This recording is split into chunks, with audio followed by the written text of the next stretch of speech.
বসবাস শুরু করে, সভ্যতার উন্মেষ হতে শুরু করে। এই যুগে কোনো লিখিত বিবরণ পাওয়া যায় না। মানুষের ব্যবহার করা যন্ত্রপাতি, দ্রব্যাদির ওপর ভিত্তি করে এই সময়ের ইতিহাস লেখা হয়। তাই এই যুগকে মানুষের যুগে পাথরের হাতিয়ার ব্যবহার করত, তাই এই যুগ প্রস্তর যুগ নামে পরিচিত।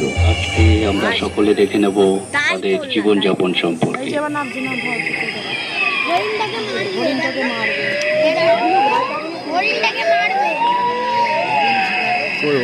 ওই তো